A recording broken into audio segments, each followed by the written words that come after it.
El camino a Cristo. Capítulo 10. Los dos lenguajes de la providencia. Son muchas las formas en que Dios está procurando dársenos a conocer y ponernos en comunión con Él. La naturaleza habla sin cesar a nuestros sentidos. El corazón que está preparado quedará impresionado por el amor y la gloria de Dios, tal como se revelan en las obras de sus manos.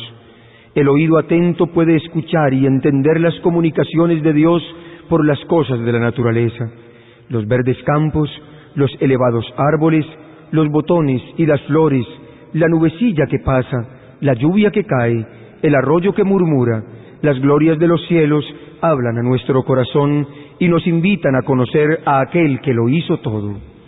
Nuestro Salvador entrelazó sus preciosas lecciones con las cosas de la naturaleza, los árboles, los pájaros, las flores, los valles, las colinas, los lagos y los hermosos cielos, así como los incidentes y las circunstancias de la vida diaria, fueron todos ligados a las palabras de verdad, a fin de que sus lecciones fuesen así traídas a menudo a la memoria, aun en medio de los cuidados de la vida de trabajo del hombre. Dios quiere que sus hijos aprecien sus obras y se deleiten en la sencilla y tranquila hermosura con que Él ha adornado nuestra morada terrenal. Él es amante de lo bello y sobre todo ama la belleza del carácter, que es más atractiva que todo lo externo, y quiere que cultivemos la pureza y la sencillez, las gracias características de las flores. Si tan solo queremos escuchar las obras que Dios ha hecho, nos enseñarán lecciones preciosas de obediencia y confianza.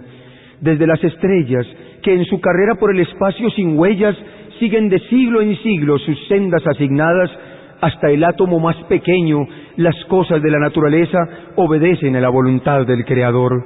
Y Dios cuida y sostiene todas las cosas que ha creado. Él sustenta los innumerables mundos diseminados por la inmensidad. También tiene cuidado del gorrioncillo que entona sin temor su humilde canto. Cuando los hombres van al trabajo o están orando, cuando descansan o se levantan por la mañana, cuando el rico se sacia en el palacio o cuando el pobre reúne a sus hijos alrededor de su escasa mesa, el Padre Celestial vigila tiernamente a todos. No se derraman lágrimas sin que Él lo note, no hay sonrisa que para Él pase inadvertida. Si creyéramos plenamente todo esto, toda ansiedad indebida desaparecería. Nuestras vidas no estarían tan llenas de desengaños como ahora, porque cada cosa, grande o pequeña, debe dejarse en las manos de Dios, quien no se confunde por la multiplicidad de los cuidados, ni se abruma por su peso. Gozaríamos entonces del reposo del alma, al cual muchos han sido por largo tiempo extraños. Cuando vuestros sentidos se deleiten en la amena belleza de la tierra, pensad en el mundo venidero, que nunca conocerá mancha de pecado ni de muerte, donde la faz de la naturaleza no llevará más la sombra de la maldición. Que vuestra imaginación represente la morada de los justos, y entonces recordad que será más gloriosa que cuanto pueda afigurarse la más brillante imaginación. En los variados dones de Dios en la naturaleza no vemos sino el reflejo más pálido de su gloria. Está escrito: cosas que ojo no vio, ni el oído oyó, ni han subido al corazón del hombre, son las que Dios ha preparado para los que le aman. Primera de Corintios, capítulo 2, versículo 9. El poeta y el naturalista tienen muchas cosas que decir acerca de la naturaleza, pero es el cristiano el que más goza de la belleza de la tierra, porque reconoce la obra de la mano de su Padre y percibe su amor en la flor, el arbusto y el árbol.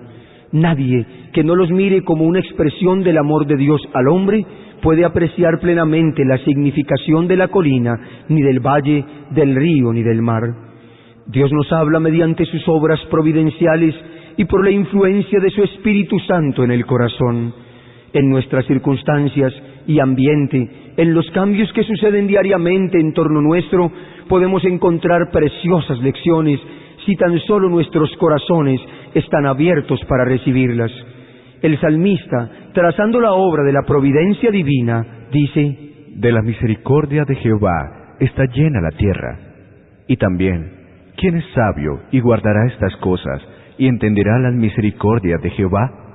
Salmos, capítulo 33, versículo 5, y capítulo 107, versículo 43. Dios nos habla también en su palabra.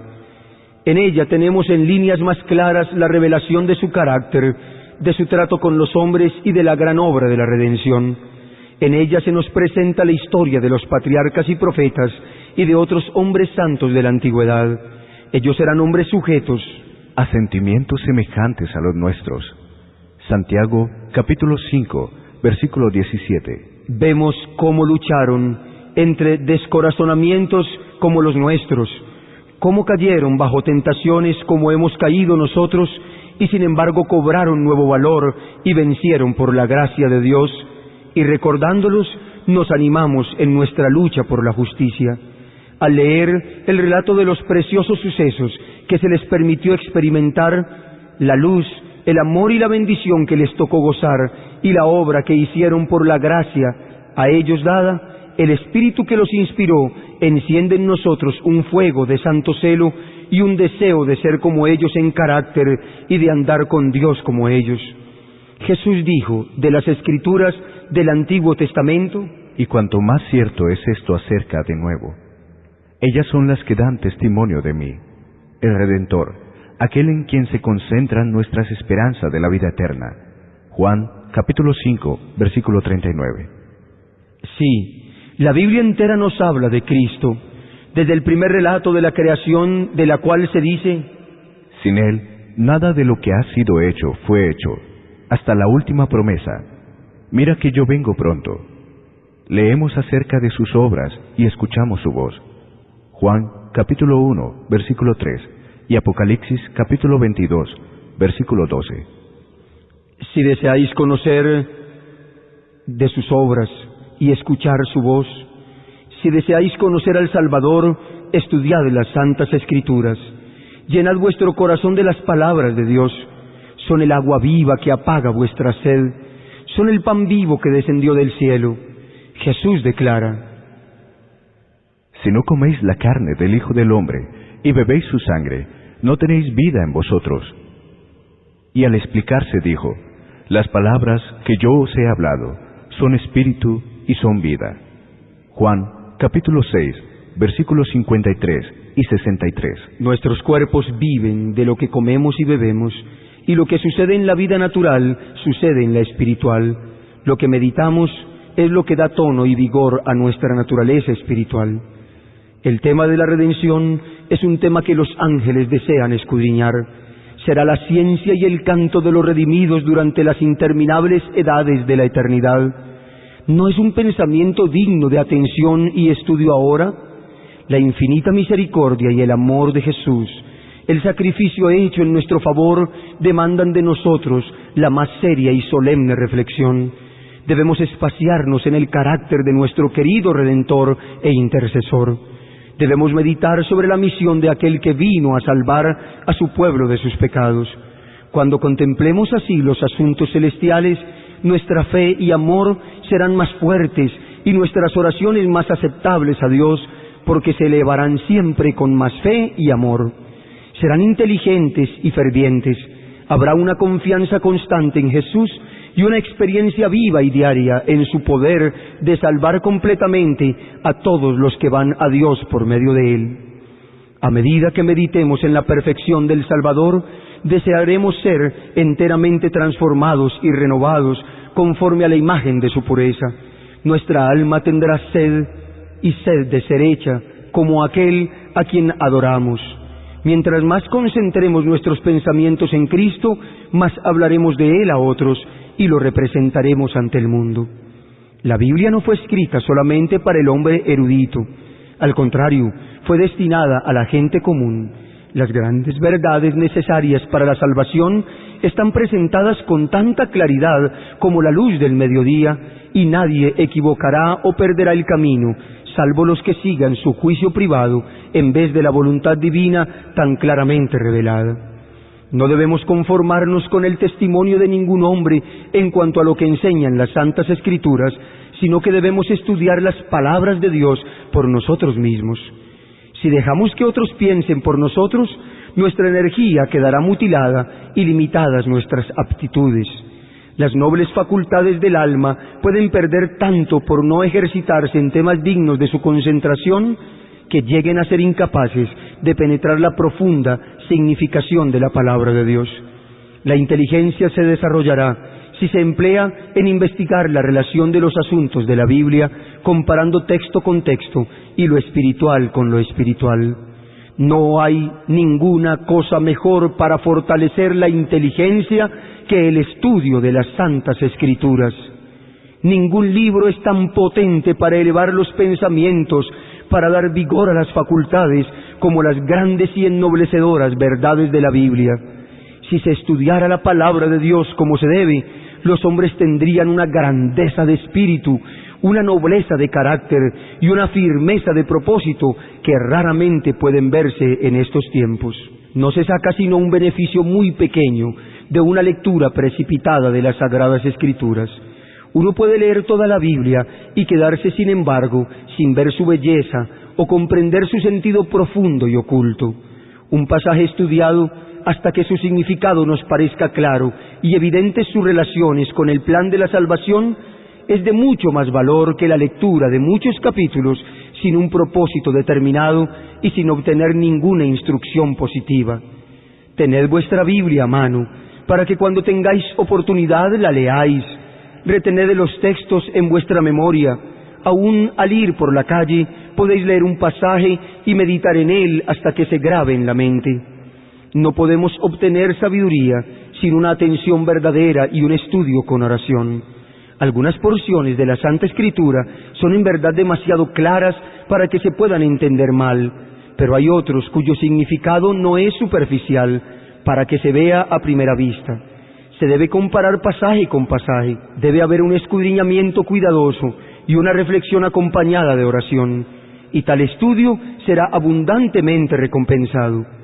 Como el minero descubre vetas de precioso metal ocultas debajo de la superficie de la tierra, así también el que perseverantemente escudriña la palabra de Dios, buscando sus tesoros ocultos, encontrará verdades del mayor valor que se ocultan de la vista del investigador descuidado. Las palabras de la inspiración, examinadas en el alma, serán como ríos de agua viva que emanan de la fuente de la vida. Nunca se debe estudiar la Biblia sin oración. Antes de abrir sus páginas debemos pedir iluminación al Espíritu Santo y ésta nos será dada. Cuando Natanael vino a Jesús, el Salvador exclamó: «He aquí un israelita, de verdad, en quien no hay engaño». Le dijo Natanael: «¿De dónde me conoces?». Respondió Jesús y le dijo: «Antes que Felipe te llamara, cuando estaba debajo de la higuera, te vi». Juan, capítulo 1, versículos 47 y 48. Así también nos verá Jesús en los lugares secretos de oración si lo buscamos para que nos dé luz para saber lo que es la verdad. Los ángeles del mundo de luz estarán con los que busquen con humildad de corazón la dirección divina. El Espíritu Santo exalta y glorifica al Salvador. Es su oficio presentar a Cristo, la pureza de su justicia y la gran salvación que tenemos por Él.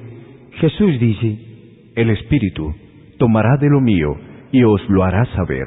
Juan, capítulo 16, versículo 14. El Espíritu de verdad es el único maestro eficaz de la verdad divina. ¿Cuánto no estimará Dios a la raza humana, siendo que dio a su Hijo para que muriese por ella, y manda su Espíritu para que sea el maestro y continuo guía del hombre?